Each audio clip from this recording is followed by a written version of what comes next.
ਵਾਹਿਗੁਰੂ ਜੀ ਕਾ ਖਾਲਸਾ ਵਾਹਿਗੁਰੂ ਜੀ ਕੀ ਫਤਿਹ। ਅੱਜ ਆਪਾਂ ਸੰਤ ਮਸਕੀਨ ਜੀ ਤੋਂ ਮੂਲ ਮੰਤਰ 'ਚ ਕਿੰਨੀ ਤਾਕਤ ਹੁੰਦੀ ਆ ਉਹਨਾਂ ਬਾਰੇ ਕਥਾ ਸੁਣਾਂਗੇ। 10 ਕੁ ਮਿੰਟ ਸਮਾਂ ਕੱਢ ਕੇ ਜ਼ਰੂਰ ਸੁਣਿਓ ਕਥਾ। ਸੰਤ ਮਸਕੀਨ ਸਿੰਘ ਜੀ ਕਥਾ ਬਹੁਤ ਸੋਹਣੀ ਕਰਦੇ ਹੁੰਦੇ ਆ, ਪਹਿਲਾਂ ਵੀ ਬਹੁਤ ਸੁਣੀਆਂ ਨੇ ਆਪਾਂ ਕਥਾ, ਤੇ ਅੱਜ ਵੀ ਆਪਾਂ ਸੁਣਾਂਗੇ ਸੰਤ ਮਸਕੀਨ ਜੀ ਸਿੰਘ ਜੀ ਤੋਂ कथा। आज सुनते हैं संत मस्कीन जी। तावी मनुख दे अंदर कुछ ऐसे प्रश्न ने चीज की है, क्यों है, जानना चाहता है। जानन दी बुक, ये जो जानन दी बुक है, जो ज्ञान दी बुक है, ये बौद्धिक बुक है। मनुख जानना चाहता है और जिन्ने चिर तक उसनू जानकारी सही मिले ना बेचैन रहिंदा, तनावग्रस्त रहिंदा, बोझ रहिंदा। तो इस तरह की एक मनौत चली कि सिद्धि दाता गणेश है, बुद्धि दाता सरस्वती है। ये दो त्योहार बड़े बड़े पद्धर ते भारत विच मनाए जाते हैं। गणेश चतुर्थी महाराष्ट्र, गुजरात, आंध्रा, कर्नाटका, तमिल विच बड़े बड़े पद्धर ते मनाए जाते हैं और इन्हां दे विच फिर झांकियां निकलदियां। गालबन शायद भादरों के महीने विच आउंदी है। दूसरा त्योहार है सरस्वती पूजन। आसाम, बंगाल, बिहार विच बड़े बड़े पद्धर ते मनाया जाता है और ये गालबन दशहरे के दिन आउंदा है, अक्तूबर के महीने बड़े बड़े पद्धर विच। जितने बड़े पद्धर ते इन्हां दो देवतियां दा पूजन है, बाकियां दा नहीं। कोई दुकान का मुहूर्त है, मकान का मुहूर्त है, कारोबार का मुहूर्त है, तो पूजन गणेश का, क्योंकि ऐसा समझ लिया गया है कि गणेश सिद्धि दाता है। ये गुरमत का जमाना आया। धन गुरु गोबिंद सिंह जी महाराज प्रमाण करते ने, मैं ना गणेश है प्रथम मनाओ, किशन विशन कबहू नहीं दियाओ, कान सुने पहचान न तिन स्यों, लो लागी मोरी पग इन स्यों। क्यों? धन गुरु नानक देव जी महाराज विचार देंदे ने, एक ओंकार सब सिद्धियां के सारा ज्ञान उस एक तो आंदा है, दूजा तीजा कोई भी नहीं।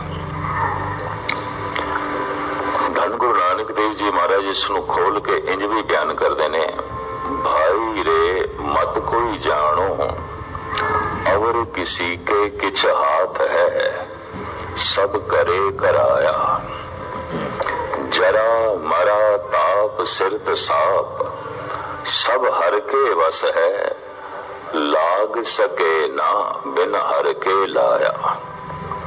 उसकी बनाई हुई नियमावली के मुताबिक तंदुरुस्ती है, बीमारी है, सुख है, दुख है, जन्म ने, मरण है, इस सब कुछ की तरतीब देने वाला उस एक तो बिना दूजा तीजा चौथा नहीं है। इस वास्ते गुरु नानक दा कलाम, गुरु नानक दे बोल, गुरु नानक दी शिक्षा दीक्षा एक तो आरंभ होती है। गुरु ग्रंथ साहब जी महाराज का पहला अक्षर एक, और एक की है ओंकार है। इसकी लंबी चौड़ी आप व्याख्या श्रवण कर चुके। ओंकार एक ऐसी ध्वनि जिस विच सारा भाव चल रहा है कि जन्म, मरण और जीवन, इसी जी सब कुछ हो रहा है। स्वतंत्र है मछली, सागर दे जिथे भ्रमण करना चाहे कर सकती है, लेकिन स्वतंत्र है, बजी हुई है, अगर सागर तो बाहर जाना चाहे तो नहीं जा सकती। खुला है, सुनो, जिथे जाना है, सज्जे जाना है, खब्बे जाना है, पूर्व जाना है, पश्चिम जाना है, खुला है। लेकिन ये मछली सोचे कि मैं हुण सागर तो बाहर जाना है तो बाहर विचरना है, नहीं विचर सकेगी। इस तरह की नियमावली नहीं है, प्रभु की बनाई हुई नियमावली है। खुदाए जन्म ते जीवन ते मरण परमात्मा दे हो रहा है, ईश्वर दे विच हो रहा है। जैसे मछली सागर तो बाहर नहीं हो सकती, असी परमात्मा तो बाहर नहीं हो सकते। इसे नु कहा हुक्म अंदर सबको, बाहर हुक्म ना कोई, सब कुछ हुक्म दे च, उसकी बनाई हुई नियमावली दे च, सब कुछ उसे दे विच है। एक बहाव चल रहा है। ਉਹ ਜੋ ਇੱਕ ਹੈ, ਜਿੱਥੇ ਓੰਕਾਰ ਹੈ ਉੱਥੇ ਉਹ ਸਤ ਹੈ। सत तो मुराद शरीर ही है और है, मिथ नहीं है, कल्पना नहीं है, कहानी नहीं है, अफसाना नहीं है, मिथ नहीं है, सत है। वो जो एक है ओंकार है, वो जो एक है सत है, वो जो एक है नाम वाला है, उसे का ही नाम है, अमिट नाम है, कभी नहीं मिटता। कहते फलाने का नाम बड़ा उच्चा हो गया, फलाने का नाम बड़ा वड्डा हो गया है, तो वड्डे होने तो मुराद के अखर ज्यादा जुड़ गए ने, उच्चे होने तो मुराद के आसमान पे लिखा गया है, नहीं उसकी समर्था वध गई, उसकी शक्ति वध गई। नामना परमात्मा का ही है, उसे का ही नाम है। पहचान मात्र वास्ते भी जो नाम दिते गए और महापुरुषों की पकड़ विच आए, हर नाम दे चो प्रगट होंदा है। इस वास्ते साहिब कहते तेरा ही नाम है, क्योंकि तू सत है, तेरा नाम सत है। अगां चल के सतगुरु कहते ने वो जो एक है वो करता है, कृत नहीं है, किसी का बनाया या नहीं, सब कुछ नु बनावन वाला है। की कुछ बनांदा है? धन गुरु गोबिंद सिंह जी महाराज कहते ने सबको काल सबन को करता, सबनों बनाने वाला, सबनों मेटण वाला। सबको काल सबन को करता, रोग सोग दोखन को हरता, एक चित जाए एक छिन ध्यायो, काल फास के बीच न आयो। तो ईश्वर कृत नहीं है, करता है। जिथे सब कुछ उसदी कृत है, असी भी उसदी कृत, ये हाथ पैर भी उसदी कृत, ये दिल दिमाग भी उसदी कृत। तो मैं दोहरा देवा, सब कुछ हो रहा है, कीता नहीं जा रहा। करता वो इको है, उस तो हो रहा है। मनुख ऐसा समझे मैं कीता है तो एक करतापन प्रगट हो गया। इसनु सतगुरु कहते ने करम करत होवे नह कर्म। उनके धर्म के बहुत सारे पहलू बड़े बारीक ने, अभ्यासियां तो बिना समझ च नहीं आवेगी। ये विषय बहुत बारीक है। करता तो नहीं है, वो है, तो किसी चीज का भी करता नहीं है। हो रहा है सब कुछ, कीता नहीं जा रहा। कर्म करत होवे न कर्म, तिस बै सुनो का निर्मल धर्म। जब मनुख के अंदर करतापन मिटता है, कहते करतार प्रगट हो जाता है, ईश्वर प्रगट हो जाता है, मनुख की मैं मिट जाती है। मनुख करता है, इसे दे आसरे ते इसका अहंकार रहता है, ते मनुख का करतापन जितना खत्म होता है, इसका अहंकार उतना मिटता है। ते जिस दिन कह देंदा नहीं सब कुछ हो रहा है, कीता नहीं जा रहा। जैसे असी मकान बनाते हैं, पर मकान तो पुछते नहीं तू बनना भी चाहना है कि नहीं, ते जे उन्होंने ढाना हो तो पुछते नहीं तू गिरना भी चाहना है कि नहीं।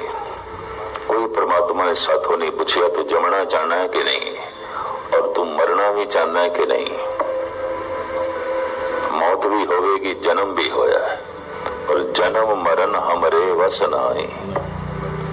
जोर न जीवन, मरण न जोर। न जन्म दे साडा जोर, न मरण दे साडा जोर। ये जन्म मरण एक हुक्म है, जमन मरना हुक्म है, पाने आवे जाए। न जन्म साडे हथ च, न मरण साडे हथ च। जे जन्म साडे हथ च नहीं, मरण साडे हथ च नहीं, जीवन भी साडे हथ च नहीं। हो रहा है सब कुछ, कीता नहीं जा रहा। इसमें एक छोटी जी गाथा राही मैं स्पष्ट करने की कोशिश करा। किसी धार्मिक विद्वान ने इस कहानी दे राही, इस गाथे दे राही समझाने की कोशिश की है। ट्रेन विच एक मुसाफिर सफर कर रहा है, और उसने अपना अटैची, अपना सूटकेस सिर ते रखे हुआ है, बैठा ट्रेन विच है। कोल नाल बैठिया नूं तरस आ गया भी पुरखा रख दे किसी एक पासे, किसी रैके च रख दे, किधरे भी रख दे, सीट के पीछे रख दे। सिर दे तो क्यों चुके इतना बोझ? कहता ट्रेन पे बोझ बढ़ जाएगा, साडा ही बोझ काफी है। ते हुण कौन दसे जिस ट्रेन ने तेनों चुकया होया है सूटकेस उसे ने चुके हुआ है, पर ये समझदा नहीं मैं चुके हुआ है। ट्रेन का बोझ जरा हल्का हो जाए, ट्रेन दे पे बोझ ना पाइए। कुछ भी मनुख ने नहीं चुके होया, ये भी महसूस करते हैं। जिसने सानू चुके होया है, जिस दे आसरे ते असी चल रहे हैं, उसे दे आसरे ते सब कुछ चल रहा है। जब मनुख ऐसा कहता है कि मेरे आसरे ते चल रहे हैं, अब तो कोई 25-30 साल पुरानी गल है। दिल्ली दे एक बंदे ने इस तरह मैनू आख्या, ज्ञानी जी जो मैं ना आवा तो स्कूल बंद हो जाए, तो मैं ना आंदा तो जलूस नहीं निकलना सी, बंद हो जाना सी, और मैं ना आंदा तो एक गुरुद्वारा मुकम्मल भी नहीं आना सी। ये 3-4 गल्लां इको ही साथ विच कह गया। मैं ना आंदा तो जलूस नहीं निकलना सी, स्कूल नहीं चलना सी। ते मैं उसनों कह बैठा किधरे, मैं कहा तू मर के देख, सब कुछ होता रहेगा, स्कूल भी चलता रहेगा, जलूस भी निकलते रहणगे, गुरुद्वारे भी बनते रहणगे, सब कुछ होता रहेगा, तू मर के वेख। मैनू कहन लगा तुसी ज्ञानी कथावाचक, थोड़े मुंह ये गल शोभा नहीं देती। तो मैं भी कहना थोड़े मुंह ये गल शोभा नहीं देती जिहड़ी आखी है तुसी। जगत का करता तू नहीं है, कहती गई देख वाजे बजाए, वही एक ऐसी जो साचा खुदा है। पता नहीं तेरे जैसे कितने आए थे चले गए, वही एक ऐसी जो साचा खुदा है, करता तो हो है। तू तो निमित्त मात्र है, और कह दे निमित्त भी उसे ने बनाया है। निमित्त कहते ने जिस दे राही हो गए। इस दे ते न्याय शास्त्र के करता गौतम ने बड़ा जोर देता है। कहता जैसे कुम्हार करता है घड़े का, पर कारण नहीं है, कारण तो मिट्टी है। अगर मिट्टी ना होए तो फिर कुम्हार घड़ा नहीं बना सकता। सुनार गहणियां दा करता जरूर है, पर कारण नहीं है। कारण ते सोना है, अगर सोना ना हो तो किस तरह बनाएगा, गहने किस तरह बनाएगा? धातु ही नहीं है तो गहने किस तरह बनाएगा? तो सुनार करता जरूर है, कारण नहीं है। कुम्हार घड़े का करता जरूर है, कारण नहीं है। फिर अगे एक होर दलील देंदा है, एक करता, एक कारण, एक निमित्त कारण, निमित्तो उपादान कारण। कहता कुम्हार भी नहीं बना सकेगा, मिट्टी भी है, कुम्हार भी है, और कुम्हार मिट्टी चो भी नहीं बना सकेगा, क्योंकि मिट्टी के कारण है ना। अगर निमित्त उपादान कारण ना हो, घूमदा होया चक ना हो, तो किस तरह बनाएगा? हाथ च बनाएगा। सुनार भी सोने दे चो गहने नहीं बना सकेगा अगर उसके कोल औजार नहीं ने। निमित्त उपादान कारण। तो न्याय शास्त्र का करता किसी भी कृत नूं 3 हिस्सियां च वंडदा है, करता, कारण ते निमित्त उपादान कारण। तिन्हां दा संयोग जुड़दा है, किसी की सिरजना होंदी है, रचना होंदी है, उंज नहीं।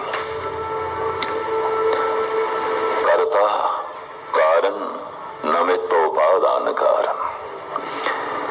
गुरु ग्रंथ साहिब विच इस तरह दी दलीलां किसी होर पक्ष नूं सिद्ध करने वास्ते दित्तियां गईयां ने कि कल्ली चीज अपने आप विच कितनी ही महान क्यों ना होवे, दूसरे दे संयोग तो बिना अपने गुण नहीं प्रकट कर सकेगी, कतई नहीं कर सकेगी। हुण इस दे कुछ उदाहरण चाहिए ने, प्रमाण चाहिए ने। तो धन गुरु नानक देव जी महाराज दे पहले बोल रही है। आप कहते ने बिन बाजे कैसे नृत्यकारी, बिन कंठे कैसे गावन हारी। कोई मनुख नृत्य कला विच बड़ा माहिर होवे, तो नाच अपने आप दे एक कला है, एक आर्ट है बहुत बड़ा। पर सतगुरु कहते जी किधरे है, वाजे नहीं बज रहे, ताल नहीं बोलिया जा रहा, तो ये नाच नाच नहीं है, छाला मारना है, टपना है, नचना नहीं है। ये तो टपना है। नचना तो होंगे जो ताल दे होवे, टपना वो होंगे जो बेताला। तो नृत्यकार नू ताल चाहिए, नृत्य नू ताल चाहिए, दोहां नाल फिर गल बनदी है। बिन कंठे कैसे गावन हारी। कोई संगीत दियां सारियां बारीकियां नू समझदा होवे, जानदा होवे, राग दियां सब कुछ उसनू पता होवे। इस राग विच कोमल सुरां लगदियां कि तीवर। ये राग 5 सुरां दा है कि 4 सुरां दा है, और हर तरह दे उतार चढ़ाव दा इसनू पूरा ज्ञान होवे। लेकिन राग नू प्रगट करने लई कंठ नहीं है, गला नहीं है, तो किस तरह प्रकट करेगा? सारी जानकारी बेमैनी हो गई। झील बिना कैसे बजे रबाब। रबाब एक ऐसा ईरानी सूफी फकीरां दा साज है जिहड़ा गुरु नानक देव जी महाराज नू बड़ा प्यारा लग्या।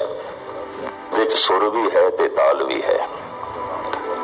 रबाब बज रही है तो रबाब दे उत्ते अगर कोई गा रहा है, तबला नहीं है तां भी कम चलेगा, ढोलक नहीं है तां भी चलेगा, मृदंग नहीं है तां भी चलेगा, क्योंकि रबाब एक ऐसा साज है जिस विच सुर भी है ते ताल भी है। सिर्फ रबाब दी धुन दे ते गा भी रहे होंदे ने, अफवानी नच भी रहे होंदे ने, क्योंकि सुर भी है ताल भी है। ये साज धन गुरु नानक देव जी महाराज नू बहुत प्यारा लग्या, बहुत चंगा लग्या, यही नाल रखिया। पर रबाब चाहे कितना सोहना होवे, खूबसूरत होवे, उदियां तारां सारियां सुर दे चौवन भरियां होईयां होवन, और हाथ दे झील लोहे का टुकड़ा नहीं जिस नाल वजदा है, तो महाराज कहते रबाब पिया रह जाएगा उस झील तो बिना। झील बिना कैसे बजे रबाब। कोई चीज अपने आप दे कितनी ही महान क्यों नहीं है, और गुण रखदी होवे, समर्था रखदी होवे, दूसरे दे संयोग तो बिना वो अपने गुण ते कला नू प्रगट नहीं कर सकेगी। इसनों भाई साहब भाई गुरदास जी ने तो बिल्कुल आलमाना ढंग नाल बयान किया है। भाई साहब कहते ने, जैसे बिन पवन कवन गुण चंदन ले, बिन मैलागर पवन कतबास है। फुल्लां दे च महक है, अतर सेंट मनुख ने कपड़ियां नू लाया होवे, चंदन दे च खुशबू है, पर हवा ना होवे तो कुछ भी नहीं पता चलेगा। फुल्लां दी महक पवन दे मोंडियां ते असवार होके दूर दूर तक जाती है। कपड़ियां नू लाया होया अतर सेंट पवन दे मोंडियां ते असवार होके सानू मुअत्तर करदा है, दूसरियां नू मुअत्तर करदा है। हवा ही नहीं तो भाई साहब कहते चंदन दी खुशबू चंदन दे विच रह जाएगी। ते चंदन तां ही चंदन है कि इसकी खुशबू बाहर प्रगट हो गए। जी खुशबू चंदन तो बाहर प्रगट ही नहीं हुई तो चंदन तो एक आम लकड़ विच फर्क की है, फिर तो कुछ भी नहीं है। शेख सादी साहब कहते ने, ऊद गर्भो ना बाशद हैजम अस्त। अगर चंदन दे खुशबू ही नहीं है तो फिर वो एक आम लकड़ है, उसनों चंदन कहने की लोड़ ही नहीं है। ऊद गर्भो ना बाशद हैजम अस्त। लेकिन चंदन दी खुशबू जो चंदन दे विच है, पवन दे मोंडियां ते असवार होके दूर दूर तक फैलती है, उंज नहीं। तो चंदन अपने आप दे कितना ही महान क्यों ना होवे, इहदी महानता नू प्रगट करने लई पवन चाहिदी है, हवा चाहिदी है, वरना नहीं। ये अपनी महानता नहीं प्रगट कर सकेगा। पर हवा नू भी सुगंधित होने लई, मुअत्तर करने लई चंदन चाहिदा है, फुल चाहिए ने, सेंट चाहिए। उंज हवा भी खुशबूदार नहीं हो सकेगी। जे हवा ने सुगंधित होना है तो चंदन ते फुल चाहिए ने, ते फुल ते चंदन ने अपनी महक दूर दूर तक फैलानी है तो फिर पवन चाहिए, हवा चाहिए। एक दूजे दा आसरा चाहिए। ये आसरा तोड़ दियो तो दोवें बेमैनी हो जाते हैं। दूसरी दलील दी है भाई गुरदास जी ने, जैसे बिन बोहत खेवट से ना बार भरे, बिन खेवट बोहत कत विसास है। जैसे बिन वैद औखद गुण गोप होत, बिन औखद वैद रोगे ना गरास है। जड़ी बूटियां दवाइयां च बहुत सारे गुण होंदे ने, परमात्मा ने पाए ने, ईश्वर ने पाए ने, लेकिन कोई वैद नहीं है, कोई बूटी दी सूझ समझ वाला नहीं है, तो बूटी दे गुण उस दे विच ही रह जाणगे, नहीं प्रगट होणगे। कोई इतनी कीमती जड़ी बूटी बेमैनी, किसी कम दी नहीं। मैं एक प्रत्यक्ष करिश्मा देखिया सी, काफी मुद्दत हो गई, अमरनाथ जा रहे सी ते गालबन 22-23 हजार फुट की बुलंदी दे ते ये तीरथ है कश्मीर दे। पिस्सू घाटी कोई गालबन 20,000 फुट उच्ची है, सारा बर्फ ते चलना पैंदा है। 25-30 साल पुरानी गल में कर रहे हैं। ठंड नाल मैं जकड़ गया। ये सफर 3 दिनों का है, तो रात में सौ भी ना सकिया, क्योंकि रस्ते च पड़ाव करने लिए सिवाय तंबू खेमिया तो होर कुछ भी नहीं। भावे कपड़े में बड़े पाए, कंबल 2-2-3-3, लेकिन ठंड ने मैनू सौण ना दिता। खेमे दे तंबू दे ठंड बड़ी। सवेरे जो चलन लगे तो मेरिया उंगलियां ही ना खुलन, तो मैं नाल दे साथियों नू कहा, 4-5 आदमी नाल सन, साधु सन, मैं कि चलना मेरा बड़ा औखा है, इन्नी ठंड और फिर बर्फ ही बर्फ है, और अजे वाट बड़ी लंबी। मैनू कहने लगे सामने बर्फ के थले एक बूटी देखदा है, ये तोड़ ले। मैं तोड़ ली, कहने खा जा। दोनों मैं खा लिया। कौड़ी जरूर सी। कहने लगे सिर्फ 5 मिनट खड़ा रहे, फिर तू चलन जोगा हो जाएगा। और मैं करिश्मा देखिया, इतनी ठंड दे च, इतनी सीत लहर दे च मैनू पसीना आ गया। कहने लगे हुण चल। ऐसी बूटियां तो मैनू कहने लगे जे एक दिन खा लीए 3-3 4-4 दिन भुख भी नहीं लगती। फिर मैनू समझ आई है जिहड़े गंगोत्री दे बद्री नारायण दे साधु रह जाते ने, सारा साल कट लेंदे ने, कोई जांदा नहीं उस पासे, गालबन 6 महीने। मैं कहना बूटियां दे आसरे ही कटते ने। ऐसा मैं अपना अंदाजा लाया। मैं कहा ऐसी कीमती जड़ी बूटियां, लेकिन वैद जानकार तो बिना उन्हां दे गुण उन्हां दे विच ही रह जाते ने, मर जाते हैं। जड़ी बूटी दे गुण प्रगट होंदे ने वैद करके, और वैद दे गुण प्रगट होंदे ने जड़ी बूटी करके। एक रोगी बंदा, बीमार बंदा वैद कोल चला जाए तो वैद पे बैठा है, दवाई कोई नहीं उहदे कोल। ते जड़ी बूटियां होवन, दवाइयां होवन, पर वैद कोई नहीं, तो बेमैनी। जड़ी बूटी दे गुण प्रगट होंदे ने वैद करके, ते वैद दी महानता प्रगट होंदी जड़ी बूटियां करके। भाई गुरदास जी कहते हैं किसी भी चीज के उत्ते निगाह मार के देखो, जो वस्तु अपने गुण प्रगट कर रही है किसी के आसरे नाल, उंज नहीं। साज पए ने, वजंतरी तो बिना साज नहीं बज सकते, कुछ भी नहीं पता चलेगा इन्हां साजां विच की है। भाई साहब कहते ने दरिया तो पार होना है, बेड़ी है पर मलाह कोई नहीं। ते मबा दा मलाह होवे ते बेड़ी ना होवे, तो फिर किस तरह पार होवांगे। बेड़ी महान कारज उदों सिद्ध करती है जब मलाह होवे, ते मलाह पार करने दे उदों समर्थ होंदा है जब बेड़ी होवे। मलाह दे गुण उदों प्रगट होंदे ने। तो इस तरीके दे नाल धन गुरु ग्रंथ साहब जी महाराज की बाणी कहती है, संसार के तल ते असीं जो कुछ देख रहे हैं, हर एक करते दी कृत मुथाज है, अपने गुण प्रगट करने लिए दूसरे का उसनों आसरा चाहिए। कबीर ने इस थाई दे उत्ते बहुत सुंदर प्रमाण दिते ने। भगत कबीर जैसे बिन हल हर जिमी नहीं बोइए, सूत बिना कैसे मणे परोइए। मनुख कोल बहुत वधिया धरती है, चंगी धरती है, पर बीज नहीं है बोण लई। तो धरती भी मैंने वधिया तो वधिया इस कोल बीज है, पर धरती नहीं है। तो हथेली ते सरसों थोड़ी जमदी है, सिर्फ कहानियां ही ने भी हथेली ते सरसों जमा दी, हथेली ते नहीं जमदी होंदी। बीज नूं फल तक अपनण लई जमीन चाहीदी है, बीज नूं फल तक पहुंचण लई जमीन चाहीदी है, धरती चाहीदी है। जैसे बिन हर हर जिमी नहीं बोइए, सूत बिना कैसे मणि पड़ोइए।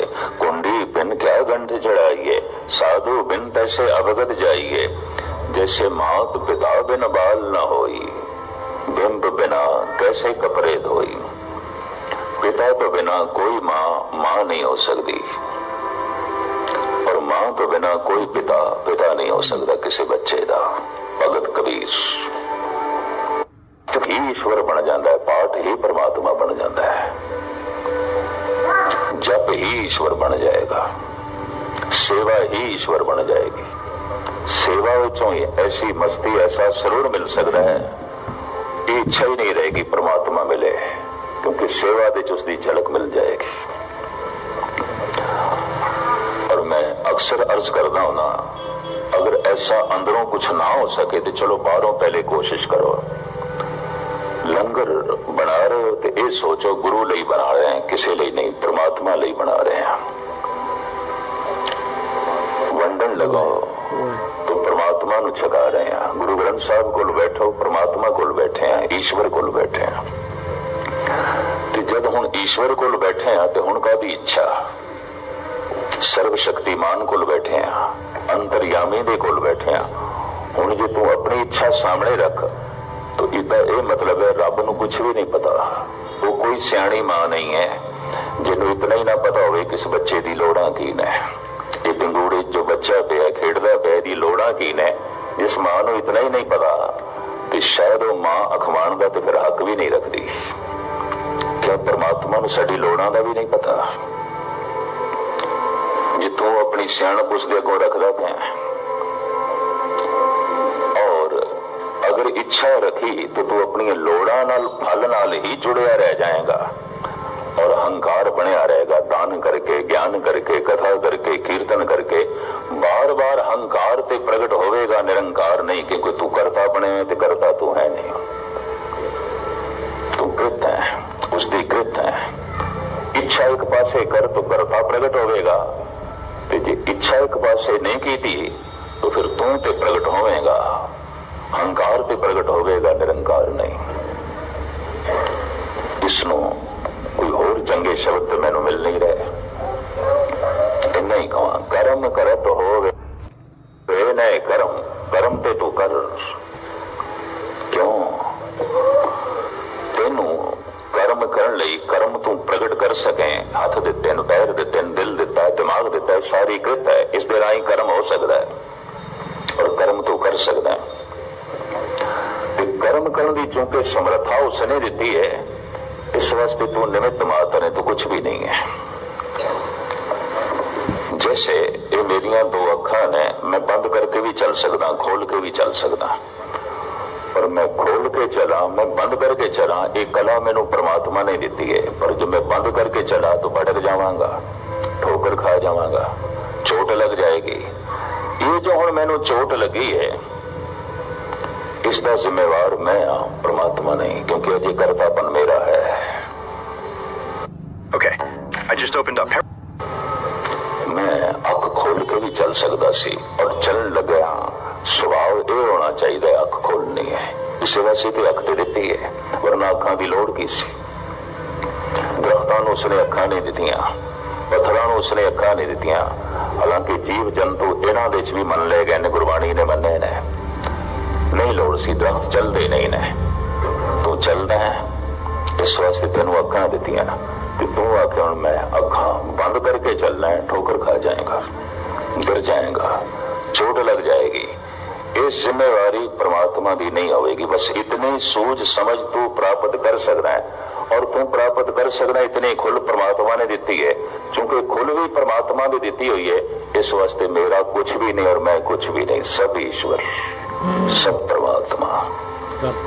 मेरा मुझ में किछ नहीं, जो कुछ है सो तेरा। इस अवस्था विच मनुख जद पहुंचदा है तो की शुभ की अशुभ, की शैतान ते की भगवान, सारा एक रूप दिखाई देता है। की अंधेरा ते की प्रकाश, सब उस एक तो आया दिखाई देता है। वो जो एक है वो अहंकार है, वो सत्य है, वो नाम वाला है और वो करता है। और ऐसा करता जो पुरख है, अपने कृत विच बैठ गए, हस्ती गीटी दृढ़लो आदंग, एक अखंडत बसे अनादंग। जी हथ उसकी किरत है, साडी किरत नहीं है, तो हथां विच होई है। जबान उसकी किरत है, उसकी बनतर है, तो जबान विच होई है। दिमाग उसकी किरत है, तो दिमाग विच होई है। इतना बोध आ जाए तो करतापन साडा हट जाता, वो करता प्रगट हो जाता है। गल इतनी नहीं है, इसनूं कहते ने अपना करतापन अगर प्रगट हो रहा है तो सारी धार्मिक साधना व्यर्थ जा रही है। अपना करतापन मिटता जा रहा है तो करता प्रगट होता जा रहा है, बस यही सफलता है। यही सफलता जो है मिल रही है। इत्थे तक ते धन गुरु नानक देव जी महाराज ने परमात्मा की होंद बयान की है। अगे आप कहते ने उहदा सुभाव, उहदे सुभाव विच तीन चीजां नहीं ने, निर्भव, निर्वैर, अकाल। समा नहीं है, वैर नहीं है, भय नहीं है। परमात्मा विच ये तीन चीजां नहीं ने। है कि उसदे विच ये लंबी चौड़ी गल है, बयान नहीं की जा सकती। सारे भगतां ने कहा वो की है, बयान नहीं कर सकते।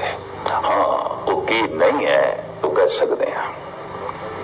वो की नहीं है ऐसा तो भगतां ने कह देंगे हैं, पर वो की है नहीं कह सकते। यही कारण है कि एक साइंटिस्ट के सामने अज के युग एक भगत बेमैनी है। एक साइंटिस्ट जो कुछ कहता है, प्रूफ देता है, सबूत सामने रखता है। एक भगत जो कुछ है उसके बारे कोई सबूत नहीं दे सकता, और सबूत प्रत्यक्ष रूप एक पासे बोल के भी नहीं दे सकता, बयान भी नहीं कर सकता। क्या हो कथी कथे, कथ देखा मैं अकथ न कथ ना जाए। जो मैं देखे है मैं कह कह के थक गया, मैं नहीं कह सकता। गुरु नानक जे हो जाना, जे मैं जान भी लिया तो मैं नहीं कहना, क्यों जान लिया तो कह दो। जे हो जाना आखा नाही, कहना कथन ना जाए, मैं नहीं कह सकता। मेरे बयान तो परे है, मेरे कहने तो परे है, आउंदा ही नहीं मेरे कहने विच। मैं जितना कहना वो मेरे कहने तो बाहर हो जाता है, मेरे शब्दों तो बाहर हो जाता है, मैं नहीं कह सकता। इसे ने गुरु गोबिंद सिंह जी महाराज ने कहा, कहा नामक ताको, कहाँ कह कहावे, कहा मैं बखानो, कहे मो ना आवे, मैं कह कह के थक गया, मेरे कहने च नहीं आउंदा। मैं बोल के नहीं प्रगट कर सकता, मैं बोल बोल के कुछ भी नहीं कह सकता। हुण एक प्रत्यक्ष प्रमाण भी नहीं ते बोल के भी प्रगट ना होवे तो फिर भरोसा किस तरह करिए, विश्वास किस तरह करिए, भगत की गल ते किस तरह विश्वास करिए। दुनिया के जितने बड़े अवतारी पुरुष सन उतनी कठिनाई चलेंगे। कोई सूली ते चढ़ता है, किसी के बंद बंद कटे गए, कोई तत्ती तवी ते बैठता है, किसी को उन ठोकरां खाणियां पईयां। कारण नहीं समझते, चाहे वो को प्रत्यक्ष प्रमाण नहीं दे सके, और उदों नहीं दे सके, आज भी नहीं, कोई प्रत्यक्ष प्रमाण नहीं। अगर एक संत एक भगत को कहिए कोई प्रत्यक्ष प्रमाण दे, चलो बोल के ही स्पष्ट कर दे, नहीं है, इशारे ही ने, सिर्फ सारे इशारे ने। धन गुरु अर्जन देव जी महाराज कहते ने, बिसम बिसम बिस्मे ही भैया लाल गुलाल रंगारे, कहो नानक संतन रस आई है, जो जाख गूंगा मुस्कारे। गूंगे की मुस्कुराहट ते दसदी है कुछ खुशी है, इसके कोल आनंद है, पर ये खुशी किस चीज दी है उसके कोल पूछी है तो की दसे। Have you noticed? किस तरह बयान करे, इतना वड्डा रस, इतना वड्डा प्रकाश, इतनी छोटी जुबान बयान किस तरह करे। इस वजह साइंटिस्ट पूज हो गया, महान हो गया, जो कुछ कहता है ਉਹਦਾ सबूत देता है। भगत कहता है मैं कह के भी कुछ नहीं कह सकता, बाकी प्रत्यक्ष प्रमाण देना तो एक पासे, मैं कह के भी कुछ नहीं कह सकता। कुछ सियाणे पुरुषां नूं ਜਿਹੜੇ ਅਭਿਆਸੀ ਆਉਂਦੇ ਨੇ ਤੇ ਅੰਤਰਮੁਖੀ ਆਉਂਦੇ ਨੇ, ਉਹਨਾਂ ਦੀ ਕੁਝ ਸਮਝ ਤੇ ਪਕੜ ਦੇ ਚ ਗੱਲ ਆਉਂਦੀ ਹੈ ਤੇ ਉਹ ਇੰਜ ਕਹਿ ਲੋ ਜ਼ੀਨਾ ਬਣ ਜਾਂਦੇ ਨੇ ਸੰਸਾਰ ਦਾ। ਉਹਨਾਂ ਦੇ ਆਸਰੇ ਤੇ ਕੁਝ ਬਾਕੀਆਂ ਨੂੰ ਪ੍ਰੇਰਨਾ ਮਿਲਣ ਲੱਗ ਪੈਂਦੀ ਹੈ। तो धन गुरु नानक देव जी महाराज कहते हैं ऐसा करता है अपनी कृत दे च पूरे होया, ਉਹਦੇ ਚ भय नहीं है, उसदे च वैर नहीं है, उसदे च समा नहीं है, उसदे च है कि नहीं कुछ कह सकते, और उस च की नहीं है। प्रथम भय नहीं है, वैर नहीं है और समा नहीं है, काल नहीं है। काल के अंदर समय नो वक्त नो, परमात्मा दे च वक्त नहीं है, परमात्मा दे च वैर नहीं है ते परमात्मा दे च भय भी नहीं है। सगल समगरी डरे दे आपी बिन डर करने हारा। महाराज कहते भय सब थाई है, पशुआं दे च, पक्षियां दे च, मनुखां दे च, देवियां दे च, देवतियां दे च भयभीत ने, अपने अपने ढंग दा भय है। सगल समगरी डरे दे आपी बिन डर करने हारा। ते भय केवल मौत दा ही है और किसी चीज दा नहीं, किसी चीज दा ही नहीं। सारी सुरक्षा मौत तो है, सारा डर मौत दा है। और गजब की गल है, मौत का डर उस दिन मिटता है जब जीवन की तरह इसनू कबूल कर लईए, उस तो पहले नहीं मिटता। जन्म है, जीवन है तो मौत भी है, कबूल कर। पहला मरण कबूल, जीवन की छड़ आस तो कबूल नहीं, भयभीत है मनुख। महाराज कहते ने उस विच भय नहीं है। भय क्यों नहीं है? मौत नहीं है, अमिट है, सदीवी है, सत्य है। वैर नहीं है क्योंकि शरीक नहीं है। अक्सर वैर शरीका नाल होंदा है, उसकी बराबरी तो ही नहीं है, कोई शरीक ही नहीं है, कोई उसकी बराबरी का दावा ही नहीं कर सकता तो करता ही नहीं। वैर तो रहता है, भय तो रहता है, काल तो रहता है। ये तिने अवस्थावां जो अपने आप दे च बारीकी रखी दी ने, मैं कल सवेरे कल शाम के दीवान दे तुहाडे सामने खोलण की कोशिश करांगा। वो निर्भय है, वो निर्वैर है, वो अकाल है। अकाल काल नहीं है, वो समा नहीं है। परमात्मा दे च वक्त नहीं है, परमात्मा दे च वैर नहीं है और परमात्मा दे च भय भी नहीं है। जिस ढंग नाल गुरु ग्रंथ साहब जी महाराज ने, धन गुरु नानक देव जी महाराज ने इसनू खोलिया, मूल मंत्र दे एक एक अखरां दी तह दे जो सजण जाना चाहते ने, सुनना चाहते ने, बाकी व्याख्या मैं कल करांगा। वाहिगुरु जी का वाहिगुरु जी का खालसा, वाहिगुरु जी की फतेह। संत मस्कीन जी कथा बड़ी ढुंगाई ना करते ने। एक ओंकार सतनाम करता पुरख, भी करता पुरख ਉਹੀ ਆ, ਬੰਦਾ ਕੁਛ ਨਹੀਂ ਹੈਗਾ। ਬੰਦਾ ਕਹਿੰਦਾ ਮੈਂ ਕੀਤਾ, ਹਰ ਕੋਈ ਕਹਿੰਦਾ ਮੈਂ ਕੀਤਾ, ਪਰ ਕਰਤਾ ਪੁਰਖ ਉਹੀ ਆ ਜੋ ਕਰ ਰਿਹਾ ਵਾ ਸਭ ਕੁਛ। ਬਹੁਤ ਸੋਹਣੀ ਵਿਆਖਿਆ ਸੀ ਸੰਤ ਜੀ ਨੇ, ਉਦਾਹਰਨਾਂ ਬਹੁਤ ਸੋਹਣੀਆਂ ਦਿੰਦੇ ਨੇ। ਜਿਹੜੀ ਉਦਾਹਰਨ ਦਿੰਦੇ ਆ ਉਹ ਬਹੁਤ ਸੋਹਣੀ ਉਦਾਹਰਨ ਦਿੰਦੇ ਨੇ ਸੰਤ ਮਸਕੀਨ ਜੀ, ਵੀ ਕਰਤਾ ਪੁਰਖ ਇੱਕੋ ਹੀ ਆ, ਕਰਾਉਣ ਵਾਲਾ ਉਹੀ ਹੈ ਸਭ ਕੁਛ। ਬਹੁਤ ਸੋਹਣੀ ਵਿਆਖਿਆ ਇਹ ਕਥਾ ਲੱਗੀ। ਵਾਹਿਗੁਰੂ ਜੀ ਕਾ ਖਾਲਸਾ, ਵਾਹਿਗੁਰੂ ਜੀ ਕੀ ਫਤਿਹ। ਫਿਰ ਕੋਈ ਕਥਾ ਦੁਬਾਰਾ ਲੈ ਕੇ ਆਵਾਂਗੇ, ਸੰਤ ਮਸਕੀਨ ਜੀ ਦੀ ਲੈ ਕੇ ਆਵਾਂਗੇ। ਬਹੁਤ ਸੋਹਣੀ ਕਥਾ ਕਰਦੇ ਆ, ਦਿਓ ਆਗਿਆ। ਵਾਹਿਗੁਰੂ ਜੀ ਕਾ ਖਾਲਸਾ, ਵਾਹਿਗੁਰੂ।